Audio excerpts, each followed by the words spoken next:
Kisah Abdullah bin Rawahah yang tegas tolak suap. Abdullah bin Rawahah adalah salah satu sahabat Rasulullah yang berasal dari kaum Ansyar. Ia masuk ke dalam 12 orang pertama yang masuk Islam sebelum Nabi hijrah.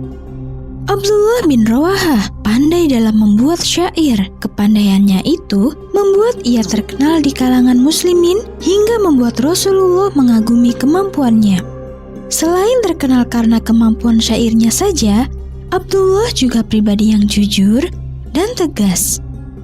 Hal ini dibuktikan ketika ia menolak mentah-mentah suap yang diberikan oleh masyarakat Khaybar. Saat itu Rasulullah menugaskan Abdullah untuk menilai harta benda penduduk Khaybar demi keperluan penarikan jizyah. Pergilah engkau ke Khaybar dan hitunglah jumlah kurma yang mereka miliki. Perintah Rasul kepada Abdullah. Khaybar adalah suatu daerah pemukiman Yahudi. Karena wilayahnya Khaybar masuk ke dalam kekuasaan kaum muslimin, maka penduduk Khaybar diwajibkan membayar jizyah. Setelah mendapat perintah dari Rasulullah, Abdullah langsung menjalankan tugasnya. Di sana ia memeriksa jumlah kurma yang masih menggantung di atas pohon. Nantinya, jumlah kurma-kurma ini akan ia hitung untuk mendapatkan jumlah jizyah yang harus dibayar oleh penduduk setempat. Saat Abdullah tengah memeriksa jumlah kurma, tiba-tiba penduduk Khaybar memberikan perhiasannya kepada Abdullah. Tindakan mereka ini bertujuan agar Abdullah mau mengurangi jumlah pajak yang harus mereka tanggung. Namun Abdullah yang memegang teguh sifat jujur langsung menolak tegas suap yang diberikan penduduk. Abdullah menegaskan kepada mereka, "Atas sogokan yang kalian tawarkan adalah harta yang haram dan aku tidak bisa menerimanya." Para penduduk Khaybar merasa malu atas tindakan mereka dan mereka tidak lagi berani melakukan suap kepada Abdullah. Kisah Abu Umamah Al-Bahili yang berdakwah kepada kaumnya. Abu Umamah Al-Bahili adalah salah satu sahabat yang banyak meriwayatkan hadis Nabi. Ia lahir dengan nama Syudai bin Ajlan dari suku Bahilah. Nama ini dia ganti menjadi Abu Umamah ketika masuk agama Islam. Tidak lama setelah Abu Umamah masuk Islam, Rasulullah memerintahkan Abu Umamah untuk berdakwah di kampung halamannya. Perjalanan dakwah yang dilakukan oleh Abu Umamah tidaklah mudah, karena ia harus melakukan perjalanan panjang dari Madinah menuju kampung halamannya. Pada awal kedatangannya, Abu Umamah disambut baik oleh kaumnya. Ia bahkan mendapatkan suguhan makanan lezat, tapi sebagian makanan tersebut berasal dari darah. Di tengah acara makan-makan itu, salah satu petinggi kaum Bahilah bertanya, "Aku dengar kau sudah keluar dari agama nenek moyangmu dan mengikuti ajaran laki-laki bernama Muhammad." Abu Umamah tersenyum dan berkata, "Bukan seperti itu. Aku hanya beriman kepada Allah dan Rasul-Nya. Dan aku kesini diutus Rasulullah untuk menyebarkan ajaran Islam kepada kalian semua." Mendadak suasana meja makan menjadi hening. Beberapa petinggi mulai menunjukkan rasa ketidaksukaan terhadap Abu Umamah. Suasana menjadi semakin kacau ketika salah satu petinggi menawarkan makanan yang berasal dari darah kepada Abu Umamah, namun ditolak halus olehnya. Abu Umamah berkata, "Maaf, tapi darah haram untuk dimakan.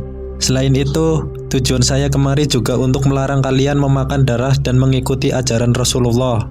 Saat itu juga, para petinggi kaum Bahilah langsung murka. Mereka mengusir Abu Umamah keluar tanpa memberikan makanan ataupun minuman. Abu Umamah yang lapar sekaligus kehausan kemudian beristirahat di sebuah gudang. Ia bahkan sampai tertidur di gudang itu. Dalam tidur, Abu Umamah bermimpi didatangi oleh seseorang yang memberikannya makanan dan minuman. Abu Umamah pun memakannya dengan lahap hingga kenyang. Sementara itu, salah satu kerabat Abu Umamah memarahi para petinggi kaumnya yang tega mengusir Abu Umamah keluar dari desanya dalam keadaan haus dan lapar. Laki-laki itu kemudian berkata, "Seorang laki-laki dari tokoh pembesar suku datang mengunjungi kita. Namun kalian justru mengusirnya. Cari dan berikan ia makan dan minum seperti yang ia inginkan. Mereka kemudian mencari Abu Umamah dan menemukannya sedang tertidur di dalam gudang. Mereka lalu meminta maaf kepada Abu Umamah atas sikap kasar mereka. Para petinggi suku Bahilah juga memberikan Abu Umamah makanan dan minuman yang tidak terbuat dari darah. Keteguhan hati Umamah dalam berdakwah telah mendatangkan pertolongan. Kisah Nu'aiman, sahabat Nabi yang paling jenaka. Nu'aiman bin Amr bin Rufa'ah adalah salah satu sahabat Nabi yang berasal dari suku Anshar. Ia merupakan sahabat Nabi yang paling jenaka dan suka membuat orang-orang sekitarnya tertawa. Meskipun begitu, Nu'aiman taat kepada agama. Namanya tercatat sebagai mujahid yang bergabung ke dalam barisan kaum muslimin ketika perang Badar terjadi. Nu'aiman banyak melakukan banyak hal-hal usil yang membuat Nabi dan para sahabat tertawa. Salah satu hal yang pernah ia lakukan adalah ketika ia memberikan madu kepada Rasulullah. Cerita ini bermula ketika Nu'aiman melihat seorang penjual madu yang tengah kelelahan. Sedangkan jualan yang ia bawa masih banyak. Nu'aiman yang tidak tega akhirnya menghampiri si penjual madu, lalu ia mengajak si penjual mengunjungi rumah Rasulullah. Setelah sampai di depan rumah Rasulullah, Nu'aiman berkata, "Nanti kau berikan madu itu kepada Rasulullah. Dia yang akan membayarnya." Mendengar hal tersebut, si penjual madu menjadi bahagia karena akhirnya ada yang mau membeli madunya. Kemudian Nu'aiman pergi. Si penjual pun menuruti perintah Nu'aiman. Ia memberikan madu itu kepada Rasulullah dan berkata, Nu'aiman menyuruhku memberikan madu ini untukmu, ya Rasulullah. Rasulullah yang mendapatkan kiriman madu dari sahabatnya seketika menjadi senang. Namun rasa senang itu tidak berlangsung lama. Kemudian si penjual mengatakan, Dan ini tagihan yang harus engkau bayar. Rasulullah langsung geleng-geleng kepala. Ia menyadari bahwa ini usilnya Nu'aiman. Mau tidak mau, Rasulullah membayar madu yang dikirimkan oleh Nu'aiman. Keesokan paginya, Rasulullah bertemu dengan Nu'aiman. Rasulullah pun menanyakan tentang madu yang kemarin dia kirimkan.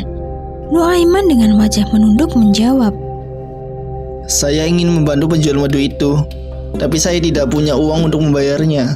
Karena saya tahu engkau menyukai madu, jadi saya antarkan saja madu ini kepadamu." Rasulullah pun tersenyum kepada Nu'aiman dan tidak memperpanjang masalah itu lagi.